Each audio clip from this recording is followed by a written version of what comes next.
Hello guys, இன்னைக்கு நம்ம over heads chapter தான் பார்க்க போறோம். ஓகேவா? ஸோ ஃபர்ஸ்ட் இன்னைக்கு நம்ம இன்ட்ரோடக்ஷன் பார்க்கலாம். நெக்ஸ்ட் வீடியோஸ்ல ப்ராப்ளம்ஸ் எப்படி சால்வ் பண்றது அப்படின்னு பார்க்கலாம். ஓகே. ஸோ ஃபர்ஸ்ட் ஓவர் ஹெட்ஸோடைய மீனிங். ஸோ மீனிங் பார்த்தீங்கன்னா, overheads are indirect cost incurred in running a business. These costs cannot be directly identified or traced to a specific product, job, or service. They are incurred for the benefit of the entire organization and must be allocated or apportioned to unit cost. So என்ன சொல்றாங்கன்னா, generally over heads பார்த்தீங்கன்னா ஒரு indirect cost.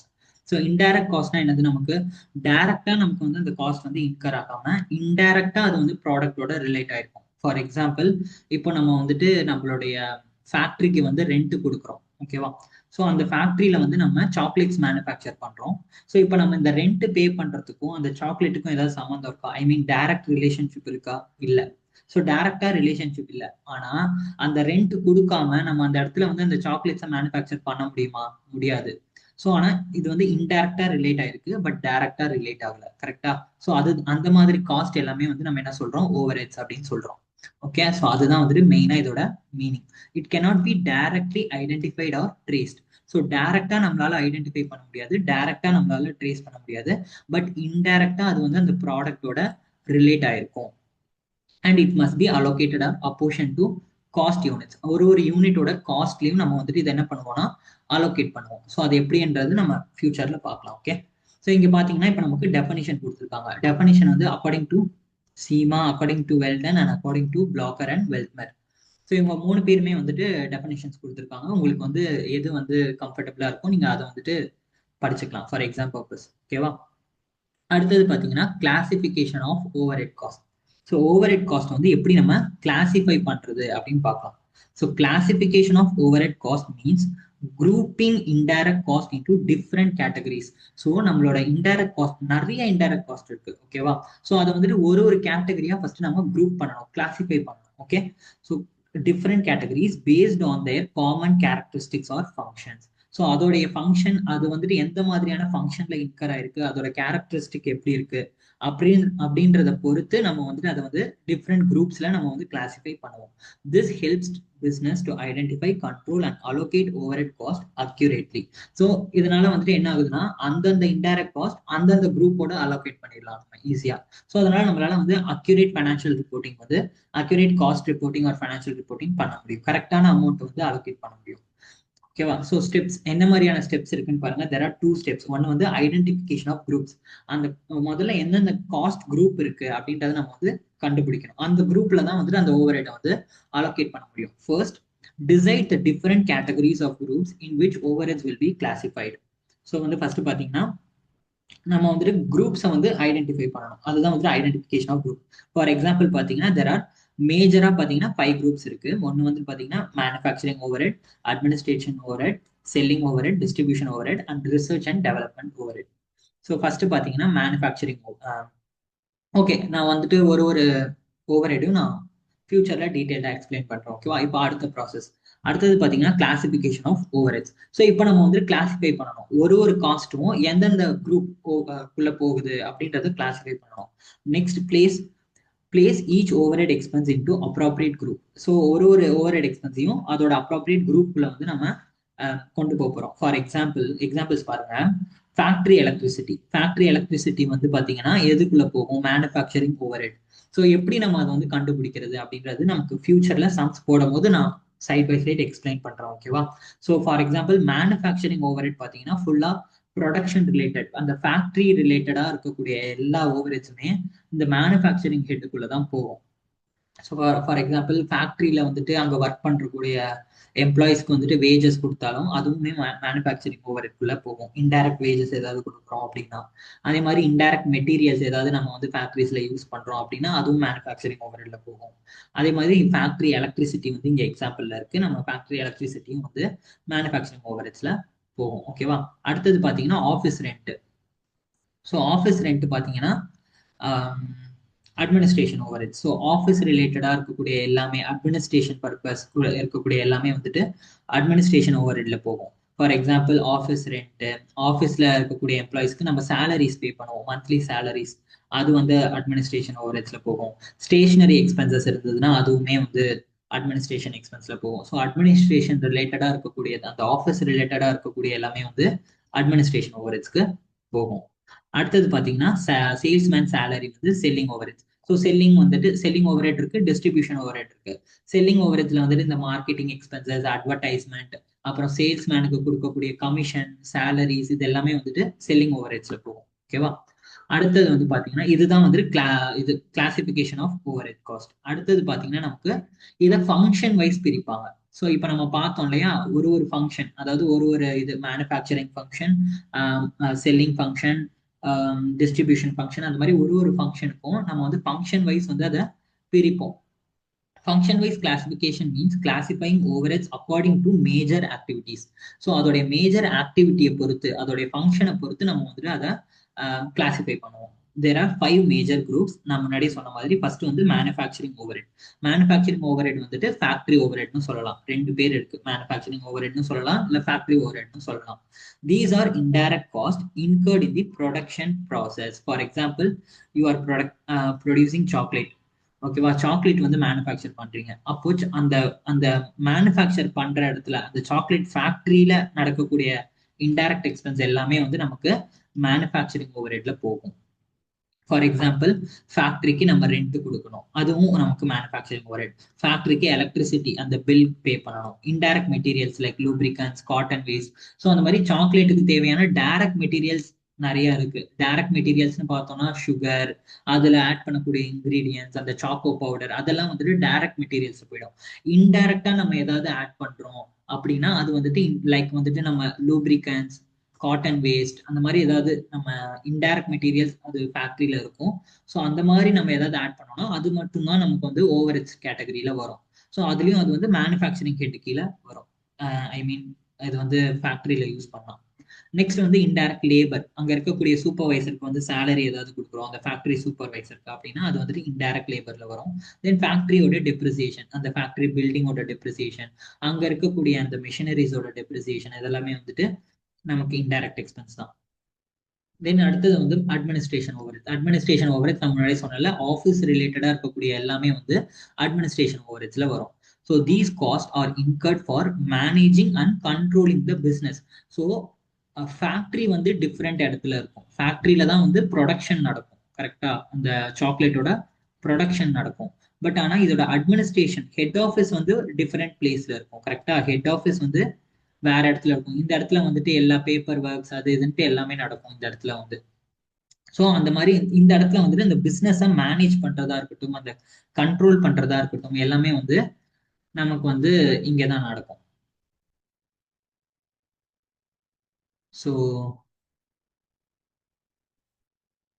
அதுதான். So examples பார்த்தீங்கன்னா office rent, office electricity, office staff salary, audit fees. So ஆடிட்லாம் நடக்கும் இல்லையா நம்மளோட கம்பெனிக்கு. ஸோ அதோடது ஸ்டேஷனரி எக்ஸ்பென்சஸ் எல்லாமே வந்து நமக்கு அட்மினிஸ்ட்ரேஷன்ல வரும். நெக்ஸ்ட் வந்து பாத்தீங்கன்னா செல்லிங் ஓவர்ஹெட்ஸ். ஸோ செல்லிங் ஓவர்ஹெட்ஸ்ல பாத்தீங்கன்னா நம்ம ப்ராடக்ட்டை வந்து இப்போ நம்ம சாக்லேட் ப்ரொடியூஸ் பண்றோம்னா அந்த சாக்லேட்டை சேல் பண்ணணும். ஸோ அதை சேல் பண்றதுக்கு என்ன மாதிரியான எக்ஸ்பென்ஸ்லாம் இன்கர் பண்றோம், டைரக்ட் எக்ஸ்பென்சஸை தவிர்த்து. மோஸ்ட்லி செல்லிங்ல வரது எல்லாமே இன்டைரக்ட் தான், டைரக்டா அந்த ப்ராடக்டோட ரிலேட் ஆயிருக்காது. ஸோ இன்டைரக்டா வரக்கூடியது எல்லாமே வந்து செல்லிங் ஓவர்ஹெட்ல வரும். These R expenses in her to promote and increase sales. So நம்ம அந்த ப்ராடக்ட்டை ப்ரொமோட் பண்ணணும் அண்ட் அந்த சேல்ஸை வந்து இன்க்ரீஸ் பண்ணணும். அதுக்காக இன்கர் பண்ணக்கூடிய காஸ்ட் அதெல்லாம் பார்த்தீங்கன்னா அட்வர்டைஸ்மெண்ட். நம்ம வந்து டிவியில வந்து அட்வர்டைஸ்மெண்ட் பண்ணலாம், சோஷியல் மீடியாஸ்ல அட்வர்டைஸ் பண்ணலாம். இதுக்கான எக்ஸ்பென்சஸ் எல்லாமே வந்துட்டு அட்வர்டைஸ்மெண்ட் எக்ஸ்பென்சஸ்ல வரும். இதெல்லாமே வந்துட்டு டைரக்ட் இன்டைரக்ட் எக்ஸ்பென்சஸ். ஸோ அது வந்து செல்லிங் ஓவர்ஹெட்ஸ்க்கு கீழே வந்து வருது. Salesman salary, sales commission, showroom expenses, marketing expenses, இதெல்லாமே வந்துட்டு செல்லிங் ஓவர்ஹெட்ஸ்ல வரும். நெக்ஸ்ட் வந்து டிஸ்ட்ரிபியூஷன் ஓவர்ஹெட். டிஸ்ட்ரிபியூஷன் ஓவர்ஹெட்னா இப்போ அந்த சாக்லேட்ஸை வந்து ஒரு இடத்துல இருந்து இன்னொரு இடத்துக்கு டிரான்ஸ்ஃபர் பண்றது, அதுதான் வந்துட்டு டிஸ்ட்ரிபியூஷன் ஓவர்ஹெட்ஸ். நம்ம டிஸ்ட்ரிபியூட் பண்றோம். இப்போ ஃபார் எக்ஸாம்பிள் நம்ம மேனுஃபேக்சரர், கரெக்டா? ஸோ மேனுஃபேக்சரர் கிட்ட இருந்து ரீட்டைலர் கிட்ட நம்ம டிரான்ஸ்ஃபர் பண்ணணும். ரீட்டைலர் வந்து கன்சூமர்ஸ்க்கு டிரான்ஸ்ஃபர் பண்ணுவாங்க. ஸோ அதுல அந்த நடக்கக்கூடிய அந்த டிரான்ஸ்பருக்கு நடக்கக்கூடிய எக்ஸ்பென்சஸ் எல்லாமே டிஸ்ட்ரிபியூஷன் ஓவர்ஹெட்ஸ்ல வரும். These are the expenses incurred after the product is sold or delivered to its customers. For example delivery van expenses. So delivery van மூலியமா நம்ம எடுத்துட்டு போறோம்னா அதுக்கு எக்ஸ்பென்ஸ் வேணும் இல்லையா, எக்ஸ்பென்ஸ் வரும். ஸோ அது packing expenses, freight outward, warehouse expenses, loading and unloading charges, இதெல்லாமே வந்துட்டு ஃபார் எக்ஸாம்பிள் இந்த டிஸ்ட்ரிபியூஷன் ஓவரேஜ் வந்து நிறைய கொரியர் கம்பெனிஸ் லைக் உங்களுக்கு ஏதாவது தெரியும் இல்லையா? ஸோ கொரியர் கம்பெனிஸ்லாம் வந்துட்டு இந்த எக்ஸ்பென்சஸ் இந்த ஓவரேஜ் வந்து அதிகமாக வரும் அந்த கம்பெனிஸ்க்கு. அடுத்தது பார்த்தீங்கன்னா research and development overhead. These are cost incurred for developing new products and improving existing products. So இப்போ ஃபார் எக்ஸாம்பிள் சாக்லேட் இருக்கு. ஸோ இந்த சாக்லேட்டை வந்து நான் இன்னும் கொஞ்சம் டெவலப் பண்றேன், இதுலயே நிறைய ஃபிளேவர்ஸ் எடுத்துட்டு வரேன் அப்படின்னா அதுக்கு ரிசர்ச் பண்ணணும் கரெக்டா. இந்த ஃபிளேவர்ஸ் வந்து பப்ளிக்கு வந்து பிடிக்குமா பிடிக்காதா அப்படின்ட்டு நிறைய ரிசர்ச் பண்ணுவாங்க. ஸோ அந்த ரிசர்ச்சுக்கான எக்ஸ்பென்சஸ் எல்லாமே தான் இந்த ரிசர்ச் அண்ட் டெவலப்மெண்ட். ரிசர்ச் பண்ணி அது சக்ஸஸ் ஆயிடுச்சு, ஓகே நம்ம இது பண்ணோம்னா நமக்கு வந்து ஃபியூச்சர்ல ப்ராஃபிட் கண்டிப்பா வரும் அப்படின்ட்டு அந்த கம்பெனி டிசைட் பண்ணிட்டாங்கன்னா they will develop the product. அவங்க வந்து அந்த சாக்லேட்லயே நிறைய ஃபிளேவர்ஸ் கொண்டு வருவாங்க, அந்த பிஸ்கெட்ஸ்லயே நிறைய ஃபிளேவர்ஸ் கொண்டு வருவாங்க, அந்த மாதிரி டெவலப் பண்ணுவாங்க. அவங்க வெறும் ஒரே ஒரு ஃபிளேவரை வச்சு மட்டும் ரன் பண்ண மாட்டாங்க, நிறைய ஃபிளேவர்ஸ் கொண்டு வருவாங்க. ஸோ அந்த மாதிரி அந்த ரிசர்ச் பண்ணி டெவலப் பண்றதுக்கு நடக்கக்கூடிய எக்ஸ்பென்சஸ் எல்லாமே நம்ம ஆர்என்டி ஓவரேஜ்ல கொண்டு வந்து போடுவோம். ஓகேவா? ஸோ ஃபார் எக்ஸாம்பிள் பார்த்தீங்கன்னா ரிசர்ச் ஸ்டாக் சேலரி, ரிசர்ச்சர்ஸ் தனியாக இருப்பாங்க இல்லையா, அவங்களுக்கு நம்ம சேலரி கொடுக்கணும். லெபார்டரி, நம்ம லேபுக்கு ஏதாவது எக்ஸ்பென்ஸ் பே பண்ணணும் கரெக்டா. ஸோ லேப் யூஸ் பண்ணோம்னா அதுக்கு எக்ஸ்பென்ஸ் ஆகும். Cost of product testing, so அந்த ஃபிளேவர் நம்ம ரெடி பண்றோம்னா அது நம்ம டெஸ்ட் பண்ணணும், அதுக்கு நிறைய செலவாகும். ப்ராடக்ட் டெஸ்டிங் அது இதுன்னு இருக்கு. So prototype development cost, so நம்ம வந்துட்டு நிறைய prototype is nothing but samples. So நம்ம சாம்பிள்ஸ் நிறைய டெவலப் பண்ணி அது கரெக்டா இருக்கா இல்லையான்னு செக் பண்ணி அப்புறம் தான் நம்ம அந்த ப்ராடக்டை லான்ச் பண்ண முடியும் கரெக்டா. ஸோ அதெல்லாம் வந்து ஆர்என்டில வரும். அடுத்தது பார்த்தீங்கன்னா behaviour wise classification of overhead. So அந்த ஓவரேஜோட பிஹேவியரை வந்து பேஸா வச்சு அதை வச்சு கிளாசிஃபை பண்ணலாம். So behaviour wise classification means classifying overhead cost based on they change with changes in level of production or activity. How they change with the changes in the level of production or activity. So எப்படி இதை வந்து classify பண்றாங்கன்னா இந்த cost, அதாவது இந்த overhead cost வந்து level of ஆக்டிவிட்டியை பொறுத்து, level of ஆக்டிவிட்டியோட சேஞ்சஸை பொறுத்து இந்த காஸ்ட்டும் வந்து சேஞ்ச் ஆகும். ஸோ அதை வந்து பேஸா வச்சு இதை வந்து கிளாசிஃபை பண்றாங்க. For example fixed overheads. Fixed overheads வந்து ஒரு பெஸ்ட் எக்ஸாம்பிள் பார்த்தீங்கன்னா ஆஃபீஸ் ரெண்ட். அந்த ஆஃபீஸ்ல நம்ம எந்த விதமான ஆக்டிவிட்டிஸ் வேணாலும் பண்ணலாம். ஃபேக்டரி ஓவர், இப்போ ஃபார் எக்ஸாம்பிள் ஃபேக்டரிக்கு நம்ம ரெண்ட் பே பண்றோம் கரெக்டா. ஸோ அப்போ அந்த ஃபேக்டரியில என்ன வேணா பண்ணலாம் கரெக்டா. சாக்லேட்ஸ் ப்ரொடியூஸ் பண்ணலாம், பிஸ்கெட் ப்ரொடியூஸ் பண்ணலாம், நமக்கு என்ன ப்ரொடியூஸ் பண்ணணும்னு நினைக்கிறோமோ அதுக்கான செட்டப்பை பண்ணிட்டு நம்ம ப்ரொடியூஸ் பண்ணலாம். ஆனா ரெண்ட் வந்து அதே ரெண்ட் தான் பே பண்ணுவோம். ஃபார் எக்ஸாம்பிள் ஒரு 20,000 ரெண்ட்னா நம்ம 20,000 தான் பே பண்ணுவோம். சாக்லேட் மேனுஃபேக்சர் பண்ணா வேற ஒரு ரெண்ட், பிஸ்கெட் மேனுஃபேக்சர் பண்ணா டிஃப்ரெண்டான ரெண்ட், அப்படி கிடையாது. ஃபிக்ஸடா அதுக்கு அந்த பிளேஸுக்கு எவ்வளவு ரெண்டோ நம்ம அதை வந்து பே பண்ணிட்டு தான் இருப்போம். ஸோ இதுல வந்துட்டு சேஞ்சே ஆகாது கரெக்டா, நோ சேஞ்ச். ஸோ அதனால வந்து ஃபேக்டரி ஓவரேஜ் வந்துட்டு சாரி ஃபிக்ஸட் ஓவரேஜ் வந்து ஃபிக்ஸடா இருக்கும். ஃபிக்ஸடா இருக்கக்கூடிய எல்லாமே வந்து நம்ம ஃபிக்ஸட் ஓவரேஜ்ல போடுவோம். அதே மாதிரி வேரியபிள் ஓவரேஜ் இருக்கு, செமி வேரியபிள் ஓவரேஜ் இருக்கு, நம்ம ஃபியூச்சர்ல டிஸ்கஸ் பண்ணலாம். ஃபர்ஸ்ட் பாத்தீங்கன்னா fixed overhead. Fixed overhead are the cost that remains constant. கான்ஸ்டன்டா தான் இருக்கும் இன் டோட்டல் அமௌண்ட்டை பார்த்து. இப்போ ரெண்டோட அமௌண்ட்னு பார்த்தோம்னா அது கான்ஸ்டன்டா தான் இருக்கும். Every month same rent will be paid what ever the process. So process என்ன வேணா நடக்கட்டும் ஃபேக்டரியில, பட் ஆனால் நம்ம ரெண்ட் வந்து சேம் அமௌண்ட் தான் பே பண்ணுவோம் regardless of the level of production or sales during short period. So நம்ம எந்த லெவல் ஆஃப் ப்ரொடக்ஷனா இருக்கட்டும் இல்லை எந்த லெவல் ஆஃப் சேல்ஸ் நம்ம பண்ணாலும் ரெண்ட் வந்து சேமா தான் இருக்கும். These cost must be paid even if no production take place. அதே மாதிரி நம்ம வந்து இந்த ரெண்ட், நம்ம ஒரு ஃபேக்டரியை ரெண்ட்டுக்கு எடுத்துட்டு நம்ம அந்த இடத்துல எதுவுமே பண்ணல, சும்மா தான் வச்சிருக்கோம் அந்த ஃபேக்டரியை. பட் இருந்தாலும் நம்ம அந்த ஓனருக்கு ரெண்ட் பே பண்ணி தானே ஆகணும், எப்படியா இருந்தாலும் பே பண்ணி தான் ஆகணும். நம்ம யூஸ் பண்றோம் பண்ணல செகண்டரி, பட் ஆனால் நம்ம ரெண்ட்ன்ற அமௌண்ட் வந்து அந்த லேண்ட்லார்டுக்கு நம்ம பே பண்ணி தான் ஆகணும். So it is fixed. So அதுக்கு எக்ஸாம்பிள் வந்து பார்த்தீங்கன்னா factory rent, bank charges. Bank account வச்சிருந்தோம்னா கண்டிப்பாக பேங்க் சார்ஜஸ் பேங்க் வந்து டிடெக்ட் பண்ணுவாங்க. நீங்கள் அதில் கேஷ் வச்சிருக்கல அதெல்லாம் செகண்டரி. ஸோ அந்த மாதிரி வந்துட்டு இதெல்லாம் தான் எக்ஸ்பென்சஸ். நெக்ஸ்ட் வந்து பார்த்தீங்கன்னா variable overhead. So variable overhead are the cost that change directly in proportion to the level of production or output. So variable overheads வந்துட்டு based on the output படி இதுல வந்து சேஞ்ச் ஆகும். நம்ம முன்னாடி பார்த்தது வந்து fixed. So level of output என்னவா இருந்தாலும் சரி, லெவல் ஆஃப் ப்ரொடக்ஷன் என்னவா இருந்தாலும் சரி, அது சேஞ்சே ஆகாது. பட் இங்க அப்படி இல்லை. எக்ஸாம்பிள் பாருங்க, indirect materials, indirect labour, over time wages, இது எல்லாமே வந்துட்டு வேரியபிள் ஓவரேஜ்ல வரும். ஃபார் எக்ஸாம்பிள் இப்போ நீங்க வந்துட்டு ரா மெட்டீரியல்ஸ் வாங்குறீங்க. ரா மெட்டீரியல்ஸ் வந்து அமௌண்ட் வந்து பார்த்தீங்கன்னா ₹5. ஓகேவா? ரா மெட்டீரியல்ஸ் நீங்கள் வந்துட்டு 1000 யூனிட்ஸ் வந்து ப்ரொடியூஸ் பண்ணியிருக்கீங்க. ஸோ 1000 யூனிட்ஸ் ப்ரொடியூஸ் பண்ணணும்னா ரா மெட்டீரியல்ஸ் வந்து 1000 இன்டூ 5, 5000 வந்து வேணும். கரெக்டா? 5000 தான் வந்துட்டு உங்களுக்கு அமௌண்ட்டாக வரும். இதுவே வந்துட்டு இப்போ நான் வந்து 10,000 யூனிட்ஸ் இல்லை, நான் வந்துட்டு 2000 யூனிட்ஸ் வந்து பண்ண போறேன், 2000 யூனிட்ஸ் ப்ரொடியூஸ் பண்ண போறேன் அப்படின்னா, அப்போ 2000 இன்டூ 5 10,000. கரெக்டா?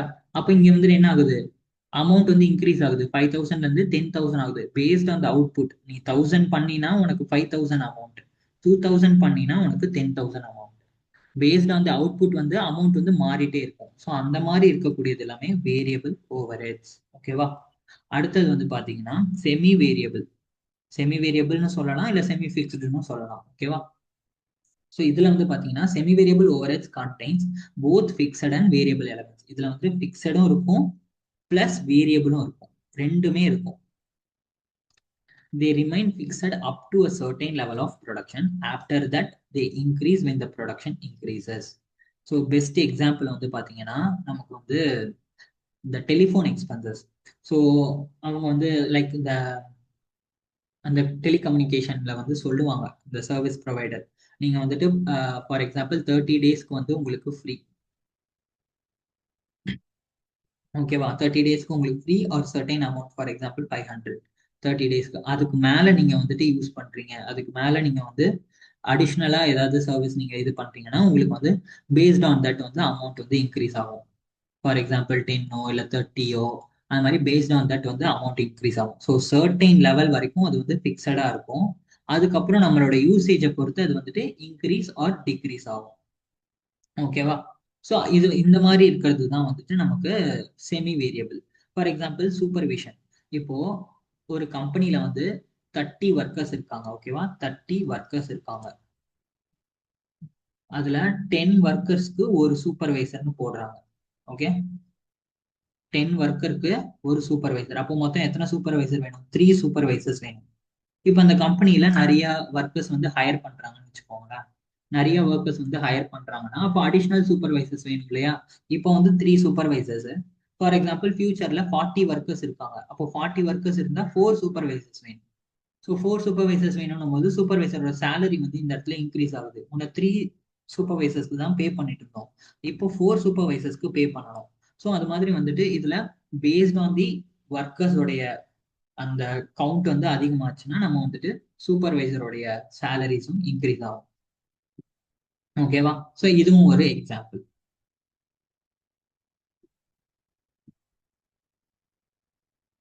ஓகே, நெக்ஸ்ட் வந்து பாத்தீங்கன்னா distribution overheads. So distribution of ஓவர்ஹெட்ஸ்ல வந்து பாத்தீங்கன்னா நம்ம வந்து டிஸ்ட்ரிபியூட் பண்ணணும். இப்போ ஓவர்ஹெட்ஸ் எல்லாமே ஐடென்டிஃபை பண்ணியாச்சு. இப்போ அந்தந்த டிபார்ட்மெண்ட்டுக்கு ஏற்ற மாதிரி நம்ம டிஸ்ட்ரிபியூட் பண்ணணும். ஸோ எப்படின்னு பார்க்கலாம். ஃபர்ஸ்ட் வந்து பாத்தீங்கன்னா distribution of overheads means allocating and apportioning indirect cost among different departments or cost centres. So நிறைய டிபார்ட்மெண்ட்ஸ் இருக்கு. கரெக்டா? ஒரு கம்பெனில எடுத்துக்கிட்டீங்கன்னா marketing department, finance department, production department, அது மாதிரி வந்து நிறைய இருக்கு. சேல்ஸ் டிபார்ட்மெண்ட் நிறைய இருக்கு. அந்தந்த டிபார்ட்மெண்ட்டுக்கு அவங்களுடைய இன்டைரக்ட் காஸ்ட்டை வந்து நம்ம அப்போர்ஷன் பண்ணணும். ஓகேவா? அந்தந்த டிபார்ட்மெண்ட்டோடது அந்தந்த டிபார்ட்மெண்ட் தான் பொறுப்பு இல்லையா? ஸோ அவங்களோட இதுல நம்ம லாஜிக் அவங்களோட இதுல தான் நம்ம வந்து கொண்டு போய் அலோகேட் பண்ணணும்.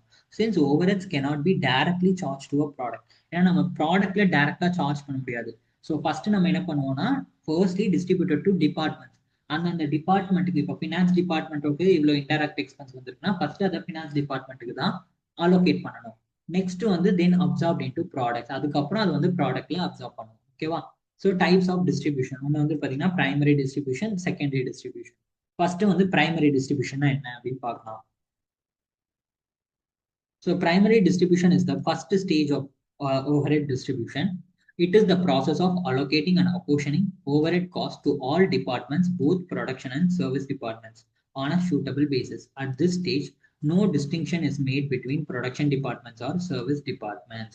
So, இதில் primary distribution என்ன பண்ணுவோம்னா just simple அந்த overhead expenses அந்தந்த டிபார்ட்மெண்ட்டுக்கு அப்போர்ஷன் பண்ணுவோம். அவ்வளவுதான். It's a process of allocating and apportioning overhead cost to all departments.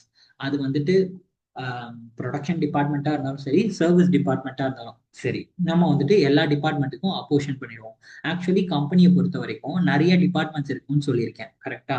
For example production department, அதுக்கப்புறம் sales department, marketing department, finance department, அதுக்கப்புறம் வந்து அக்கௌண்ட்ஸ் டிபார்ட்மெண்ட், அந்த மாதிரி நிறைய இருப்பாங்க. ஸோ இதுல வந்துட்டு பாத்தீங்கன்னா இது வந்து ரெண்டு கேட்டகரியா பிரிக்கலாம். ஒன்னு வந்து ப்ரொடக்ஷன் டிபார்ட்மெண்ட்ஸ்னு பிரிக்கலாம், இன்னொன்று வந்து சர்வீஸ் டிபார்ட்மெண்ட்ஸ்னு பிரிக்கலாம். ஓகேவா. ஸோ இதுல வந்து பாத்தீங்கன்னா ப்ரொடக்ஷன் டிபார்ட்மெண்ட் வந்து ப்ரொடக்ஷன் கேட்டகரியில போயிடும். ஏன்னா அவங்க வந்து மேனுஃபேக்சரிங் தி ப்ராடக்ட்ஸ். இப்போ sales department, marketing department, accounts department, finance டிபார்ட்மெண்ட்லாம் சர்வீஸ் டிபார்ட்மெண்ட்ஸ் கரெக்டா. இவங்க வந்து ப்ரொடக்ஷன்ல இன்வால்வ் ஆக மாட்டாங்க. இவங்க வந்துட்டு ஒரு கைண்ட் ஆஃப் சர்வீஸ் வந்து ப்ரொவைட் பண்ணுவாங்க. கரெக்ட். சேல்ஸ்ல வந்துட்டு செல்லிங் சர்வீசஸ். ஸோ அவங்க வந்துட்டு அந்த ப்ராடக்ட்டை சேல் பண்ணி கொடுப்பாங்க நமக்கு. அது கைண்ட் ஆஃப் சர்வீஸ். அது வந்து ப்ரொடக்ஷன்ல வராது. ஓகேவா. ஸோ அந்த மாதிரி வந்து ரெண்டு டிபார்ட்மெண்ட் கேட்டகரியில பிரிக்கலாம், ப்ரொடக்ஷன் டிபார்ட்மெண்ட், சர்வீஸ் டிபார்ட்மெண்ட். இந்த பிரைமரி டிஸ்ட்ரிபியூஷன்ல நான் இப்போ ஏன் இதை சொல்றேன்னா, இந்த பிரைமரி டிஸ்ட்ரிபியூஷன்ல வந்து நம்ம என்ன பண்ணுவோம்னா, நம்ம வந்து ஓவர் ஹெட்ஸை அதாவது சர்வீஸ் டிபார்ட்மெண்ட்ஸ்க்கும் அலோகேட் பண்ணுவோம், ப்ரொடக்ஷன் டிபார்ட்மெண்ட்ஸ்க்கும் அலோகேட் பண்ணுவோம், ரெண்டு பேருக்குமே அலோகேட் பண்ணுவோம். ஓகேவா. ஸோ இங்க வந்துட்டு எப்படி நம்ம பேசிஸ் ஆஃப் அப்போஷன்மெண்ட் வந்து கொடுத்துருக்காங்க பாருங்க. எப்படி நம்ம இப்போ ஃபார் எக்ஸாம்பிள் ஃபேக்டரி ரெண்ட்டை வந்துட்டு எப்படி அப்போஷன் பண்றாங்கன்னா, areas in square metres or square feet. இப்போ ஃபார் எக்ஸாம்பிள் நம்ம வந்துட்டு ஒரு பில்டிங்க்கு ரெண்ட் பே பண்றோம். அந்த ரெண்ட் வந்து எதை பேஸ் பண்ணி நம்ம அலோகேட் பண்ணணும்னா, அந்த ஸ்கொயர் ஃபீட். ஓகேவா. அந்த ஸ்கொயர் ஃபீட் வந்துட்டு அந்த டிபார்ட்மெண்ட்ஸ் வந்து எந்தெந்த ஸ்கொயர் ஃபீட்ல அதை யூஸ் பண்ணியிருக்காங்க அப்படின்றது. இப்போ வந்து ப்ரொடக்ஷன் டிபார்ட்மெண்ட் வந்து 500 ஸ்கொயர் ஃபீட் வந்து யூஸ் பண்ணியிருக்காங்கன்னா, அப்போ 500 ஸ்கொயர் ஃபீட்டுக்கான ரெண்ட் வந்து அந்த டிபார்ட்மெண்ட்டுக்கு அலோகேட் ஆகும். இப்போ வந்து ஃபார் எக்ஸாம்பிள் ஃபினான்ஸ் டிபார்ட்மெண்ட் வந்து வெறும் 50 ஸ்கொயர் ஃபீட்ஸ் யூஸ் பண்ணியிருக்காங்க அப்படின்னா, 50 ஸ்கொயர் ஃபீட்டுக்கான ரெண்ட் வந்து அந்த டிபார்ட்மெண்ட்டுக்கு அலோகேட் ஆகும். ஸோ அந்த மாதிரி தான் வந்து நம்ம அலோகேட் பண்ணணும். ஓகேவா. அடுத்து வந்து பவர் வந்து ஒரு டிபார்ட்மெண்ட் எவ்வளவு கிலோ வாட்ஸ் பவர் வந்து யூஸ் பண்ணியிருக்காங்களோ அது பேஸ் பண்ணி. இப்போ இன்டைரக்ட் மெட்டீரியல்ஸ் வந்து value of direct materials. Direct மெட்டீரியலோடைய வேல்யூ எவ்வளவோ அதை பேஸ் பண்ணி நம்ம இன்டைரக்ட் மெட்டீரியல்ஸும் அலோகேட் பண்ணுவோம். அடுத்தது பாத்தீங்கன்னா இன்டைரக்ட் வேஜஸ், அதை வந்து டைரக்ட் வேஜஸ் பேஸ் பண்ணி அலோகேட் பண்ணிடுவோம். ரிப்பேர்ஸ் டு பிளான்ட்ன்றது என்னது, ஒரு கைண்ட் ஆஃப் மிஷினரி கரெக்டா. ஸோ அது வந்து ரிப்பேர் ஆயிடுச்சுன்னா அது வந்து எதை பேஸ் பண்ணி நம்ம அலோகேட் பண்ணோம்னா, அந்த பிளான்ட் அந்த மிஷினரியோட வேல்யூ எவ்வளவோ அதை பேஸ் பண்ணி அலோகேட் பண்ணுவாங்க. டெப்ரிசியேஷனும் அதே மாதிரி தான், பிளான்ட்டோட வேல்யூ. ஸோ டெப்ரிசியேஷன் வந்து அந்த மிஷினரிக்கு தான் நம்ம டெப்ரிசியேஷன் சார்ஜ் பண்ணியிருப்போம். ஸோ அப்போ அதை வந்துட்டு அந்த மிஷினரியோட வேல்யூ எவ்வளவோ அதை பேஸ் பண்ணி தான் நம்ம அலோகேட் பண்ணணும். அதே மாதிரி லைட்டிங்க்கு வந்துட்டு லைட்டிங் பாயிண்ட்ஸ் வந்து கொடுத்துருப்பாங்க. லைட்டிங் பாயிண்ட்ஸ் கொடுக்கல அப்படின்னா ஃப்ளோர் ஏரியாவை பேஸ் பண்ணி அலோகேட் பண்ணணும். ஓகேவா. ஏன் ஃப்ளோர் ஏரியானா, அந்த ஃப்ளோர் ஏரியாவுக்கு வந்துட்டு எவ்வளவு லைட்டிங் வேணுமோ அதுக்கேற்ற மாதிரி தான் அந்த லைட்டிங் செட்டப் வந்து பண்ணியிருப்பாங்க இல்லையா. ஸோ அதனால ஃப்ளோர் ஏரியாவை கூட நம்ம எடுத்துக்கலாம். சூப்பர்விஷன், நம்பர் ஆஃப் எம்ப்ளாயிஸ், எவ்வளோ பேர் ஒர்க் பண்றாங்களோ அதுக்கேற்ற மாதிரி சூப்பர்வைசர் தேவை கரெக்டா. ஸோ அதனால சூப்பர்விஷன் அமௌண்ட் வந்து நம்பர் ஆஃப் எம்ப்ளாயிஸ்ல வந்து அலோகேட் பண்ணலாம். ஃபயர் இன்சூரன்ஸ் ஆன் ஸ்டாக் வந்து ஸ்டாக் வேல்யூ. இப்போ இன்வென்ட்ரி இருக்கு, இன்வென்ட்ரிக்கு நம்ம இன்சூரன்ஸ் வந்து போட்டிருக்கோம், ஃபயர் இன்சூரன்ஸ் போட்டிருக்கோம்னா அந்த அமௌண்ட் வந்துட்டு அந்த இன்வென்ட்ரியோட வேல்யூ எவ்வளவோ அதை பேஸ் பண்ணி அலோகேட் பண்ணுவோம். அடுத்தது வந்து பாத்தீங்கன்னா insurance on capital assets. So value of capital asset எவ்வளவோ அதை பேஸ் பண்ணி நம்ம வந்துட்டு அதுக்கான இன்சூரன்ஸ். இப்போ நான் வந்துட்டு ஒரு பில்டிங் வச்சிருக்கேன், அதுக்கு நான் வந்து இன்சூரன்ஸ் போடுறேன் அப்படின்னா அந்த பில்டிங்கோட வேல்யூ எவ்வளோ அப்படின்றத பேஸ் பண்ணி தான் நான் வந்து அதை அலோகேட் பண்ணுவேன். அதே மாதிரி வந்துட்டு எம்ப்ளாயர்ஸோடைய பிஎஃப் கான்ட்ரிபியூஷன், இது எல்லாமே யாருக்கு போகும், எம்ப்ளாய்க்கு தான் போகும். So wages of each department, அந்தந்த டிபார்ட்மெண்ட்ல வந்துட்டு வேஜஸ் அந்தந்த எம்ப்ளாயிஸ்க்கு எவ்வளவு சம்பளம் கொடுக்குறோமோ அதை பேஸ் பண்ணி தான் பிஎஃப் இஎஸ்ஐ எல்லாம் சார்ஜ் பண்ணுவாங்க. ஸோ அதனால அந்த வேஜஸை வச்சு நம்ம வந்து அப்போஷன் பண்ணுவோம். Labour welfare expenses, number of employees. நம்ம லேபர் வெல்ஃபேர்ன்றது வந்துட்டு அந்த எம்ப்ளாயோடைய வெல்ஃபேர் ஸ்கீம் மாதிரி அவங்களுக்கு வந்து நம்ம கொடுக்கறது. ஸோ அதனால நம்பர் ஆஃப் எம்ப்ளாயிஸை பேஸ் பண்ணி நம்ம வந்து அலோகேட் பண்ணலாம். தென் ஜென்ரல் ஃபேக்டரி ஓவர்ஹெட்ஸ், ஜென்ரலா அது வந்து எந்த கேட்டகரின்னு ஐடென்டிஃபை பண்ண முடியல, அது வந்துட்டு ஒரு ஜென்ரல் எக்ஸ்பென்சஸா இருக்கு அப்படின்னா அது வந்து நம்ம labour hours or direct wages, நம்ம டைரக்ட் வேஜஸ் வந்துட்டு நம்ம எவ்வளவு சம்பளம் கொடுக்குறோமோ அதை பேஸ் பண்ணி பண்ணலாம். அப்படி இல்லாட்டி லேபர் ஹவர்ஸ், எவ்வளவு மணி நேரம் அந்த எம்ப்ளாயி ஒர்க் பண்ணியிருக்காங்க அப்படின்ற அந்த ஹவர்ஸ், டோட்டல் ஹவர்ஸை கால்குலேட் பண்ணி அதை பேஸ் பண்ணி நம்ம அப்போஷன் பண்ணிக்கலாம் ஜென்ரலா இருந்ததுன்னா. ஓகேவா. ஸோ இப்படிதான் நம்ம வந்துட்டு பிரைமரி டிஸ்ட்ரிபியூஷன் பண்ணுவோம். பிரைமரி டிஸ்ட்ரிபியூஷன்ல வந்து சிம்பிள் ப்ரொடக்ஷன் டிபார்ட்மெண்ட்ஸுக்கும் அந்த ஓவர் ஹெட் எக்ஸ்பென்ஸ் அலோகேட் பண்ணுவோம், சர்வீஸ் டிபார்ட்மெண்ட்டுக்கும் ஓவர் ஹெட்ஸ் அலோகேட் பண்ணுவோம். இப்போ செகண்டரி டிஸ்ட்ரிபியூஷன்ல என்ன பண்ணுவோம்னா, secondary distribution is the process of redistributing the cost of service departments to production departments. So இங்க வந்து நம்ம சின்னதாக நான் வந்துட்டு உங்களுக்கு அனோட்டேட் பண்ணி காட்டுறேன். இதுல வந்து பிரைமரி டிஸ்ட்ரிபியூஷன்ல வந்து பாத்தீங்கன்னா ரெண்டு பேருக்குமே அலோகேட் ஆகும். கரெக்டா? ப்ரொடக்ஷன் டிபார்ட்மெண்ட்டுக்கும் அலோகேட் ஆகும், சர்வீஸ் டிபார்ட்மெண்ட்டுக்கும் அலோகேட் ஆகும். செகண்டரியில வந்துட்டு பாத்தீங்கன்னா செகண்டரி டிஸ்ட்ரிபியூஷன்ல ரெண்டு பேருக்குமே அலோகேட் ஆயிருக்கா. இதுல வந்து என்ன பண்ணுவோம்னா, சர்வீஸ் டிபார்ட்மெண்ட்டுக்கு அலோகேட் ஆயிருக்கும்ல ஒரு அமௌண்ட், இதுல பிரைமரியில அதை எடுத்துட்டு போய் திருப்பி ப்ரொடக்ஷன் டிபார்ட்மெண்ட்டுக்கே அலோகேட் பண்ணுவோம். அவ்வளவுதான், சிம்பிள். ஓகேவா? சர்வீஸ் டிபார்ட்மெண்ட்டுக்கு அலோகேட் ஆன காஸ்ட், பிரைமரியில அலோகேட் ஆன காஸ்ட்டை திருப்பி ப்ரொடக்ஷன் டிபார்ட்மெண்ட்டுக்கே கொண்டு போய் கொடுத்துருவோம். ஏன்னா ப்ரொடக்ஷன் டிபார்ட்மெண்ட்ல இருந்து தான் குட்ஸ் வந்து ப்ரொடியூஸ் ஆகுது. ஸோ அதனால சர்வீஸ் டிபார்ட்மெண்ட்ல இன்கர் பண்ற காஸ்ட்டை ப்ரொடக்ஷன் டிபார்ட்மெண்ட்ஸ் தான் பேர் பண்ணணும்னு சொல்லி நம்ம வந்து திருப்பி ப்ரொடக்ஷன் டிபார்ட்மெண்ட்டுக்கே அதை அலோகேட் பண்ணிடுவோம். அவ்வளவுதான் கான்செப்ட். ஓகேவா? After the primary distribution, both production departments and service departments have overhead cost. கரெக்டா? பிரைமரி டிஸ்ட்ரிபியூஷன்ல ப்ரொடக்ஷன் டிபார்ட்மெண்ட்டுக்கும் வரும், சர்வீஸ் டிபார்ட்மெண்ட்ஸுக்கும் காஸ்ட் வந்து அலோகேட் ஆகும். But since service departments like stores, canteens, maintenance do not manufacture the products and their cost must be transferred to the production departments. So இவங்க service டிபார்ட்மெண்ட்ல எந்த ஒரு ப்ராடக்டையுமே manufacture பண்ண மாட்டாங்க. Manufacture பண்ணி சேல் பண்ண போறது ப்ரொடக்ஷன் டிபார்ட்மெண்ட்ஸ். ஸோ அதனால சர்வீஸ் டிபார்ட்மெண்ட்டோடைய காஸ்ட் எல்லாத்தையுமே ப்ரொடக்ஷன் டிபார்ட்மெண்ட்டுக்கு டிரான்ஸ்ஃபர் பண்ணிடுவோம். அதுதான் வந்துட்டு செகண்டரி டிஸ்ட்ரிபியூஷன்ல பண்ணுவோம். ஓகேவா? ஸோ பேசிஸ் ஆஃப் அப்போர்ஷன்மெண்ட் கொடுத்துருக்காங்க பாருங்க. Stores department, suppose stores department இருந்ததுன்னா ஸ்டோர்ஸ் வந்துட்டு சர்வீஸ் டிபார்ட்மெண்ட். கரெக்டா? ஸோ அது வந்து எந்த பேசிஸ்ல நம்ம அலோகேட் பண்ணுவோம்னா, number of material requisitions or value of direct materials used by each department. So material requisition எந்த அளவுக்கு நம்ம மெட்டீரியல்ஸ் வந்து அந்த இடத்துல ஸ்டோர் பண்ணியிருக்கோம், மெட்டீரியல் ரெக்விசிஷன் நம்பர் நம்ம வந்துட்டு ஃபிஃபோ லிஃபோல போடுவோம் இல்லையா, எம்ஆர்என். இந்த மெட்டீரியல் ரெக்விசிஷன் நம்பரை பேஸ் பண்ணி நம்ம வந்து அலோகேட் பண்ணலாம். அப்படி இல்லைனாட்டி value of direct materials used by each department, எவ்வளவு டைரக்ட் மெட்டீரியல்ஸ் ஒரு டிபார்ட்மெண்ட் யூஸ் பண்ணியிருக்காங்களோ அதை பேஸ் பண்ணி நம்ம அலோகேட் பண்ணிருக்கோம். Then labour welfare department, canteen or recreation facility. So இது எல்லாமே வந்துட்டு எம்ப்ளாயிஸ் ரிலேட்டட். கரெக்டா? லேபர் வெல்ஃபேரும் எம்ப்ளாயி, கேன்டீன் யாரும் யூஸ் பண்ணுவா, எம்ப்ளாயிஸ் தான் யூஸ் பண்ணுவாங்க. ரீக்ரியேஷன் ஃபெசிலிட்டியும் எம்ப்ளாயிஸ் தான் யூஸ் பண்ணுவாங்க. ஸோ அதனால number of employees in each department, அந்த டிபார்ட்மெண்ட்ல எவ்வளவு எம்ப்ளாயிஸ் இருக்காங்களோ அதுக்கேற்ற மாதிரி அப்போர்ஷன் பண்ணி விட்டுருவோம். Then building maintenance department, suppose building maintenance இருக்காங்கன்னா அந்த அது எப்படி அலோகேட் பண்ணுவோம்னா, relative floor area occupied by each department. நான் முன்னாடி எக்ஸாம்பிள் சொன்னேன் இல்லையா, இப்போ ஃபினான்ஸ் டிபார்ட்மெண்ட் வந்து 500 ஸ்கொயர் ஃபீட் வந்து யூஸ் பண்ணியிருக்காங்க அப்படின்னா அதுக்கு எவ்வளவு காஸ்ட்டோ அதை வந்து நம்ம அலோகேட் பண்ணுவோம். அதே மாதிரி இப்போ ப்ரொடக்ஷன் டிபார்ட்மெண்ட்னா அவன் வந்துட்டு ஒரு 1500 ஸ்கொயர் ஃபீட் வந்து யூஸ் பண்ணியிருக்கான் அப்படின்னா அதுக்கேற்ற மாதிரி நம்ம வந்து காஸ்ட் வந்து அலோகேட் பண்ணுவோம்.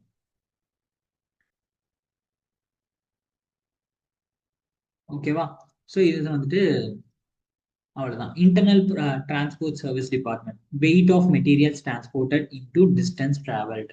ஸோ நம்ம similar like distribution overhead மாதிரி தான். இன்டர்னல் டிரான்ஸ்போர்ட் சர்வீஸ், இப்போ ஒரு வேர் ஹவுஸ்ல இருந்து இன்னொரு வேர் ஹவுஸ்க்கு வந்து குட்ஸ் டிரான்ஸ்ஃபர் ஆகுது அப்படின்னா அதோட வெயிட், அந்த குட்ஸோட வெயிட் வந்து எவ்வளவோ அதை கால்குலேட் பண்ணி அதை வந்து எந்த டிஸ்டன்ஸ்ல எவ்வளவு டிஸ்டன்ஸ்க்கு டிராவல் ஆயிருக்கு, ஃபார் எக்ஸாம்பிள் எத்தனை கிலோமீட்டர் டிஸ்டன்ஸ்க்கு வந்து டிராவல் பண்ணியிருக்கோம் அதோட மல்டிப்ளை பண்ணி அதை வந்து நம்ம அப்போர்ஷன் பண்ணுவோம். அந்த மாதிரி பண்ணலாம். தென் personal department is nothing but HR, human resource, time keeping, அப்புறமா வந்து பேரோல் டிபார்ட்மெண்ட். இது எல்லாமே என்னது, எம்ப்ளாயிஸோடது. கரெக்டா? பேரோல்ல என்ன பண்ணுவோம், எம்ப்ளாயிஸ்க்கு சேலரிஸ் கொடுப்பாங்க. பர்சனல் ஹெச்ஆர் டிபார்ட்மெண்ட்டும் எம்ப்ளாயிஸ்க்காக தான்.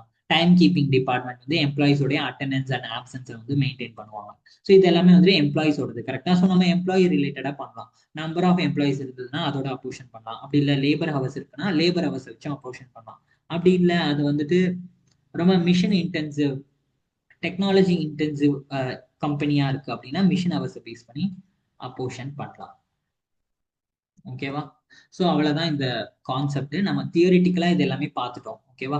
ஸோ இனிமே நம்ம வந்து ப்ராக்டிக்கலா நம்ம வந்து ப்ராப்ளம் எப்படி சால்வ் பண்றது அப்படின்றத வந்து பார்க்கலாம். ஓகே? ஸோ நெக்ஸ்ட் வீடியோஸ்ல வந்து நான் வந்து ப்ராப்ளம்ஸ் எல்லாமே சால்வ் பண்றேன் இந்த சாப்டர்ல இருந்து. ஓகே? ஸோ வீடியோஸை வந்து மறக்காம பாருங்க. தயவு செஞ்சு சப்ஸ்கிரைப் பண்ணாதவங்க தயவு செஞ்சு சப்ஸ்கிரைப் பண்ணுங்க. Okay, please support. Okay, bye.